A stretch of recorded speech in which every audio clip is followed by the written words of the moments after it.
welcome to Women's Biz Tribe Success Summit. For those of you just tuning in, welcome, big welcome. My name's Anniegibbins, the CEO of Women's Biz Tribe, and we have been having a fantastic summit so far. We've had like a dozen speakers already up. We've got 44 in total. We've just been blessed abundantly with all of their sharing. So if you've missed any, just go and watch on replay. Just hashtag replay so that we know that you were there. We'd love to hear your thoughts, give your feedback, post a little message of what resonated with you from that speaker. Absolutely love the engagement. And make your way over to Women's Biz Tribe. You've all got complimentary membership for the next month. So come and say hello, come to a webinar. You might even meet one of the speakers there. You can definitely find everyone very, very easy to contact. Now, I would love to introduce you to Ayumi Uyeda, and she is an amazing lady, actually. She's had such a fascinating career journey, so I'm actually really looking forward to our conversation. She's always had an affinity for discovery, and that has led her through many cultures and countries, and over time, her attraction to solving the unsolvable has become stronger. Oh my goodness. So we're going to be talking about how does she do that today? She's been the Managing Director of Blackmores. She's held general management and senior global positions at Bayer's in Japan, Southeast Asia and the USA in Consumer Health and Pharmaceuticals. And she's successfully started up an e-commerce business models. She's now in the world of property, and I'm sure she's going to tell you all about her business called Proppie. Welcome to the summit, Ayumi. Thanks for having me, Annie. It is such a delight to have you on our summit because you're such a breath of fresh air. I love it. You're a new startup. You've had all these amazing roles, and you go, you know what? I'm going to start up my own business and just do something different, which just shows me that entrepreneurial spirit. It shows someone who goes, you know what? I'm going to take on the impossible. I'm going to actually just start, seeing things from a different lens. See how an industry, if you like, at the moment, real estate can be done differently. And I know that you've done that time and time again in different spaces over your career. So let's just launch into the whole topic of comfort zones then. You must have gone through so many different sort of iterations of what your comfort zone was and what you were comfortable doing and when you were not and what the consequences of that was. So I'm going to leave it up to you to just start sharing. Yeah, thanks, Annie. Do you know what? I think this idea of being outside of your comfort zone is a really interesting and important topic. And I think it's a good one for this summit because when I reflect on all the different conversations I've had with team members, people that I've worked with through my career, I notice a really big difference between men and women in the sense of when they're willing to put themselves forward for an opportunity, right? And I find and I think this could be a really big difference as to why you have different speeds of advancement as well. And I find that, and I'm gonna speak very generally, but these are just from observations of conversations that I've had. And I find often that guys will be in there saying, I can do it, I back myself. And whether they do or not, they might be feeling something inside, but they'll tend to go for it. More of the conversations I have with women are more me approaching them saying, look, you're ready for the next step. You're ready for a change. You can do it. I back you. And even when I do things like give references to people, I had this conversation really recently again last week. And I was saying to someone that I worked with, I think you should go for this role because they would be so lucky to have you. And I was really surprised when she said to me, I'm really surprised you think I can do it. And for me, it was such a no-brainer. And I've had that conversation many times with different women at different points in their career where when I look at how they operate and how they work, it's so obvious to me that there's no question that they can do a role, that they're really, really ready, but they just don't think that they are and they're not comfortable with it. And so I thought this idea of comfort zones is a really interesting one to explore. And it's made me reflect a lot in the last week because I'm finding myself right now way out of my comfort zone. And I think sometimes if you reflect back and think about what you've been through yourself and when you've been out of your comfort zone, you almost think if I had that challenge put to me, I probably wouldn't have done it, but I had to go through it because I already started. And so I thought maybe I might share some stories of some of the times that stick out for me when I was really out of my comfort zone in what I think is a pretty extreme way. I mean, I'm not an adventurer, so not that kind of extreme, but more comfort level extreme. Because even when I think back, I think, I can't believe I did that, right? Yeah, that'd be fantastic. And I think it started at an early age. So, you know, I have, as you mentioned, I've always loved discovery, and that's something that's become very clear. And that includes geographical discovery. So when I was 22, I went on a holiday starting in Mexico and around South America for 2 months. A lot of Aussies do this after university. You go, and I had been working for a little bit. I was working as a pharmacist in a hospital. And I took 2 months off to go to this holiday and join my sister who had planned the holiday. So it was a bit last minute, to be honest, because I had overused my holidays already, and I had to say to my boss, oh, I want to take leave without pay and go. And so he said, off you go. And I went. And I did this trip. It was fantastic. Ended up back in Mexico to finish off. And I got to a point where the holiday was over. And you know when you get that sort of feeling like, oh, I have to go home, go back to work. And I loved work, but there's a sadness with the end of an adventure. Oh, absolutely. I kind of had this thought, and I thought it could be the end of an adventure or the beginning of a whole new adventure, right? Ooh, yeah. So I called my boss at work and I said, I'm not coming back. I'm going to stay. And he said, all right, you know, I was 22, right? He understood. It was really good. And he said, keep your uniforms, keep your badge, call me when you're back, right? So he didn't resign or anything. And so he just sort of gave me this endless leave without pay, which actually went on for years. And I stayed in Mexico for 3 years in the end, right? And I had nothing but my backpack, really. And I moved into an apartment with 2 other girls, 2 Japanese girls, and we all did the same thing. We all essentially quit our lives and decided to start new lives in Mexico. Now, I'm really embarrassed to say this, but before I went to Mexico, you know, I'm a science type. I'm not a history, geography, humanities type at all, right? So before I went to Mexico, I didn't know they spoke Spanish. I didn't really know what language. I hadn't really thought about it. So I got there, and of course I knew they spoke something else, but I just hadn't given it much thought, right? Mm-hmm.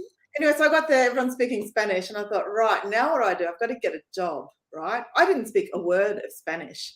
Yeah. I was a pharmacist. I couldn't use that there. In fact, pharmacists didn't actually exist there at that time.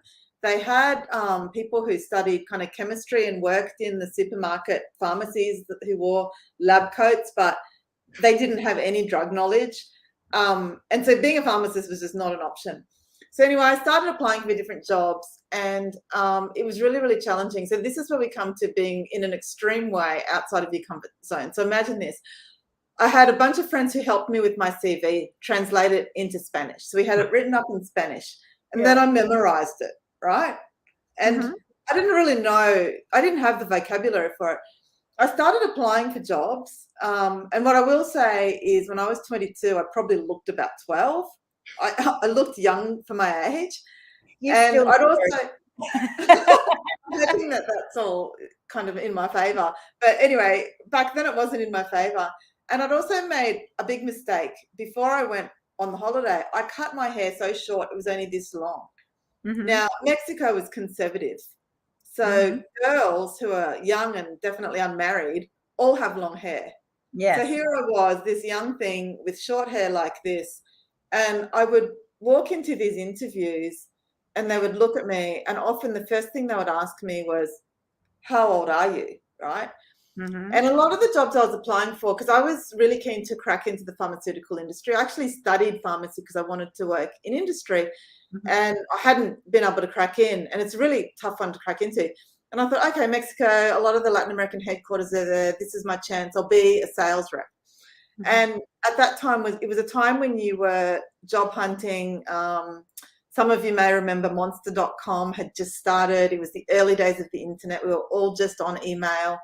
And still, you searched for a lot of the jobs in the newspaper, so you knew what day that big, thick section came out, and you'd cut out the ads. Now, a lot of the job ads would say, must be male, 30 to 35, married, must have own car.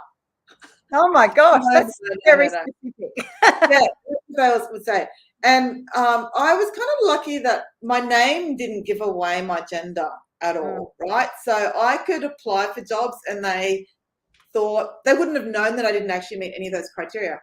So that's why, like, when I walked into these interviews and they're expecting a 30 to 35-year-old male married with a car, and I'd walk in with none of that, they'd just look at me and say, "How old are you?" Right? And how did you get through security? Where's your mother? So I get through interviews, and it was really funny because, of course, the interviews were in Spanish, and I didn't have much Spanish, right? And so they'd ask me a question, and I had no idea what they asked me. So what I'd do is I'd recite a section of my CV, right? Yeah.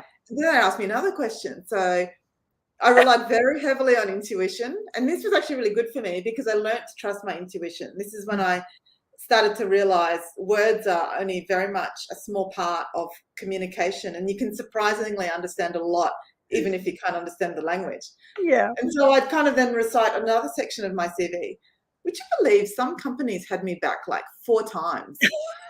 I couldn't understand it, right? I was giving it a good crack, and they'd ask me, "Do you have a car?" No. And they'd ask me, "What do your parents do?" And they'd even ask me, "Are you pregnant?" No, not pregnant. I love it. So there was no equal employment sort of opportunity or anything like that. Mm-hmm. Anyway, I did get a job finally, would you believe? Unbelievable. And the only reason I got the job was because at that point, it was an advertising agency called Grey. So Grey, pretty big in the US. At the time, this was in the late 90s, so they were a top 3 at that point. And I don't even know why, but the general manager was doing the interviews, and it was a first round, and that seems odd to me still today. Anyway, he was interviewing. He was Mexican. He saw my CV and said, "Oh, you're Australian. We'll do the interview in English then." And I was like, "Oh, okay, that'd be great." And then he hired me on the spot. Again, that never happens, right? Offered me the job there and then. And I thought, okay, he's not even going to test my Spanish. And it was a PR job. So I had to write press releases, right? So I got this job. I hardly had any Spanish, and I was on a really, really steep learning curve. And I learned Spanish, right? I got to a good level of fluency because I had to. But I can't tell you, I probably did 20 or 30 interviews, which is a lot and very intense. And because of that, I always, whenever I'm going for jobs or have gone for jobs or internal interviews, and whenever anyone tells me an interview was really tough, in the back of my mind, I'm always thinking, yeah, but you did it in your own language. Like, that's the plus. Did you have to speak Spanish to do it? Yeah, that's right. And I think, and I always, that's kind of, for me, that was a time that was a real stretch. It was very challenging to have to try to sell yourself in a language that you didn't speak, and when you knew you didn't meet any of the criteria. So I reflect on those times a lot because that was a slog. But I think it's funny how you kind of, when you make up your mind to do something like stay in a country, it's easy to sort of think, and people do move around a lot these days. And I've moved a lot through my career and moved into different countries. And when you work in multinationals, lots of people are all moving. It's a dominoes effect. But it's very easy to overlook how difficult that is, moving, and what you go through, what your partners, families go through, and all of the adjustments that everyone's living through. And I think that's something that often everybody just kind of washes over. Mm. And what I will say is I've had a lot of really good fortune working, I worked for about 14 years with Bayer and had the chance to go to a lot of different markets and work. And the moves were generally every 2 years. So kind of it was only just enough time to get on top of a business, start making some changes. You never really got to see anything all the way through. But you were in that frantic period, and as soon as you started to hit your comfort zone, you were moving again. And so what I will say is that I think in my career, I've probably spent 80% of my time outside of my comfort zone, which is probably higher than most, right? Yeah. But it's been every time with every role and every assignment, the most incredible learning curve. And I think when you can, and I love learning, right? And actually I need to be learning. And when you are learning so much, what I love about that is that you're in a frame of mind where you're open to anything. You're listening to people, you're looking at perspectives. You have to start to really cut through and make choices on what's true and what's not, like what's actually a true barrier and what's nonsense. And you have to start to form these judgments, right? And also use your intuition as you go, as you're crossing cultures and history and traditions and all sorts of things. And so I think if there's any single one message to put out there today for all of you, it's and again, to remind myself as well, is to encourage all of us to look for those opportunities to be outside of your comfort zone, because I think that's when life is really rich. And I've learned so much and been able to experience some incredible things and chapters in my life just because I've said yes to things, right? And it's not that I haven't been afraid. I've had huge fears of failure, but it's been incredibly rewarding and beyond what you could imagine, right? So that's probably the one message, yeah. Because if you didn't say yes in those opportunities, then that's right, your career could have ended up very, very different, So, and then as you said at the beginning, these people who are not even going to go for certain roles or put themselves out there, they're actually limiting themselves, by themselves. You can't even blame the system. If you don't put your hat in, if you don't sort of stand up to the plate, well, it's just not going to happen. So it's really interesting. I'd love to ask you very personally then, when you extend yourself in your comfort zone. So I don't, I sort of have a view of, I'm always trying to push the comfort zone to make it bigger. So I'm pretty comfortable in most zones. I must have a big one now. Did you notice that really stretched and grew for you? Or did you kind of feel like, no, every time it was like, oh, that's outside again, I then learn it and then I feel comfortable? Because I feel like I physically in my journey, it's almost like I can actually feel that it extended. I feel like I've just sit in this massive comfort zone now. It definitely grows and extends. I think maybe one example that many can relate to is presenting. The first time you have to present or get on a stage or speak in front of people, or even give a little bit of training, if you have to do a bit of training at your work, it can be terrifying, absolutely terrifying. And when you've done it enough times, particularly when you work for big companies and you're constantly presenting, and in fact you over-index and you spend way too much time presenting, to be honest, because it's not necessarily moving the business, but it's a constant attempt to get buy-in, right, with stakeholders. You start to get to a point where you don't even think about it. You get up and you do it. And then you get to a point where you can do it ad hoc.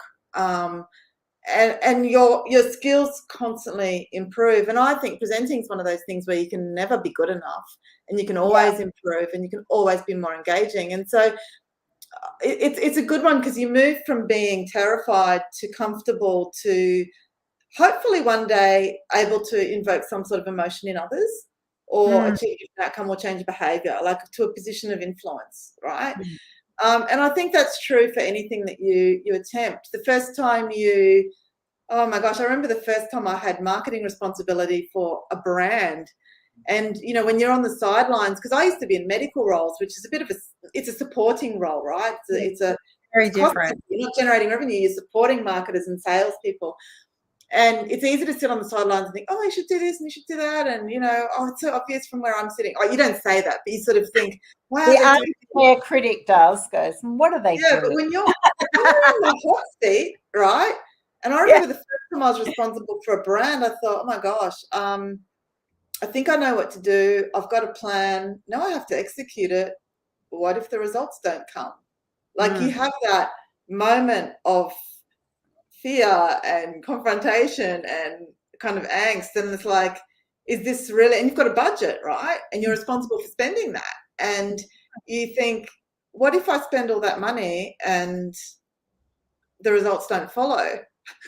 Exactly. Right? Exactly. And you just have to almost back your thinking, back your plans, and try it. And see what happens, right? Exactly. And it can be the best decision or the worst decision, but you'll then work through it. I had another lady who did I was speaking with, and her story was that a new release book like Harry Potter, but I think it was 50 Shades or something, had come out, and then there was this massive demand. But is that demand going to continue, or is it actually, have you had the wave? How do you know? You have to make a gut reaction. So she had to purchase all of these copies, like, a couple of $100,000 worth of books, to then suddenly go, because if you've got the demand, you don't want to be missing those sales. But if your bubble's already burst, you're stuck with this debt. You make these decisions, and that's just one very easy to comprehend example. Oh my gosh, she must have been terrified. But those sorts of things will happen in business, that you do have to just, you read the game, you watch the stats. We're all into the data. And even if it is a disaster and you made the wrong call, I'll tell you what, you never forget it. Yeah. No. Yeah. But I think as well, it's very rare that you do make the wrong call. I actually find that, let's say first thing you have to accept is nothing goes to plan. You never sell. It's very rare to sell more than you hope. It's very rare to launch a product and you hit the numbers, right? And I used to get asked a lot, you always do when you're in business, you get asked a lot by whether it's regional heads or global heads or other CEOs, how confident and comfortable are you with the numbers? They ask you this all the time, every month. Yeah. And the one answer I've learned to give them is, what I can absolutely guarantee you is we won't hit them. Whether we're above or below, we won't hit them. But I can assure you that nobody knows the market better than this team. And we can give you the best forecast you can possibly get, right? And I think that's all you can do, because if someone's always landing on a number or a promise when it comes to business, it's something very unusual. Yeah, that'd be very, very unusual, because it's like a budget, right? It's an estimate. We estimate and then we assess and monitor, and we try and achieve that. I totally agree. That is a fantastic response, actually. That's right. It's like, well, we're the experts. We're going to do the best you're going to get, but I can't give you the golden number because it's seriously inside the Willy Wonka bar. Because how would you know?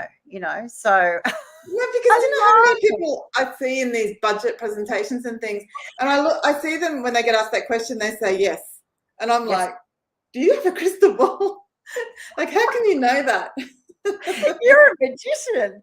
Exactly. There's so many variables. And as we've seen in global markets, like, look how quickly things have, imagine if you were a timber company and then suddenly the pandemic happens and then there's no timber coming for 6 months a year. I think your budget's going to be quite out.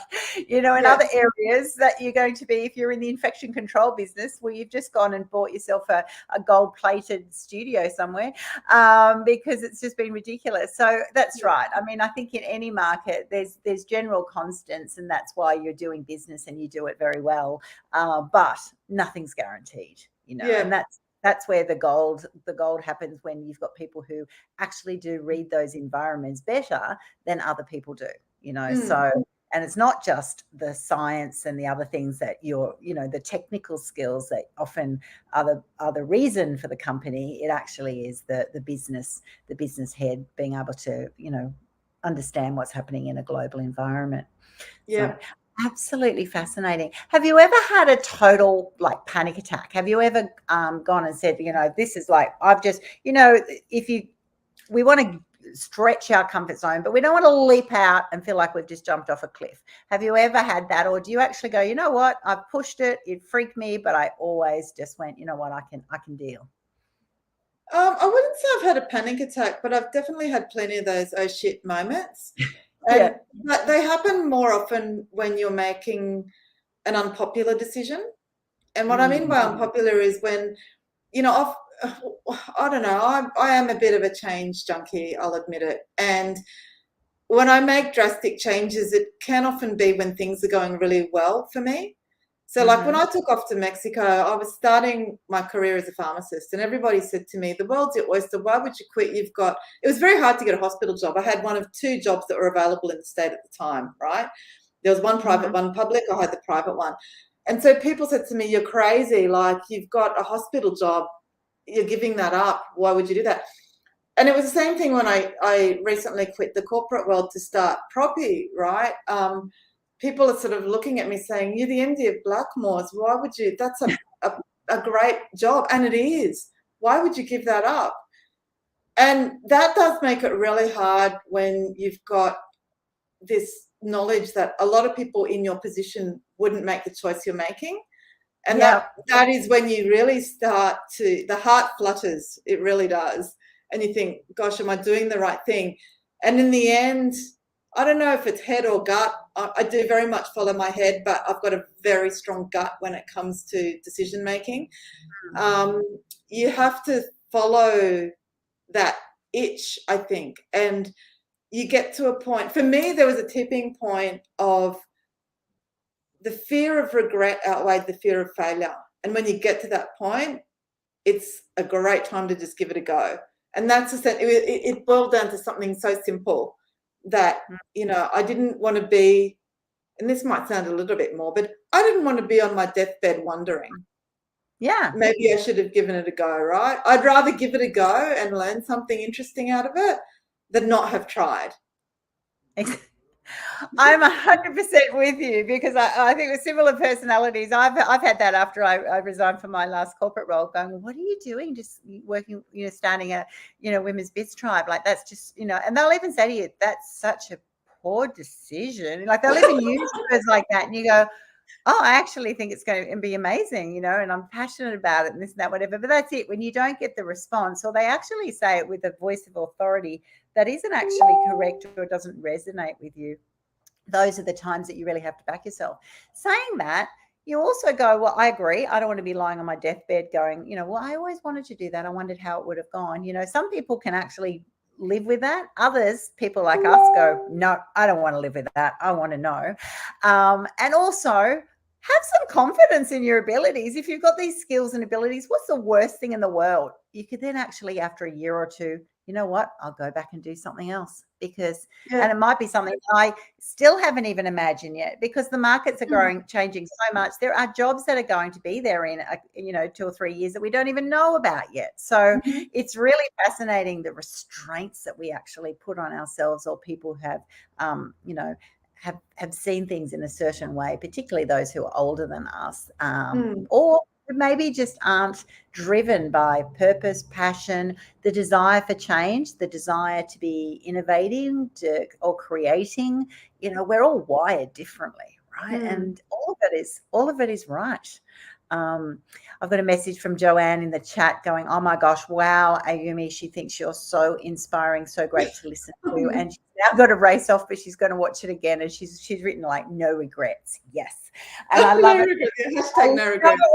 Speaking at a summit, you go, yes, that's right. I want to have no regrets. And that's it. You know, I know for Joanne, like, she's an artist, and that's it. You know, you've got people, maybe, I don't want to speak for Joanne, but maybe, you know, when other people are going, oh, maybe you should be doing something else, you go, but this is almost like oxygen to me. You know, I have to follow my craft. I have to do that. You never know where it could lead. And it's, you know, it could be brilliance, or even if it's not, even if you're not the world's best, you're totally happy and love it. You know, there's just, that's a ridiculous value that we all want to have. So absolutely fantastic. Thank you so much for sharing. I love personal chats. I just think it's just so engaging. I can imagine those situations. Bold you. I thought I was pretty adrenaline seeking, but, you know, look at you just taking off with your backpack and just going, yep, see ya, I'm not coming back for 3 years. That would be wild. I can imagine your parents going, whoa, we've really lost that one for a while. But good on you, because, you know, that's right. Some people, that's too much for the comfort zone, and others go, you know what, no regrets.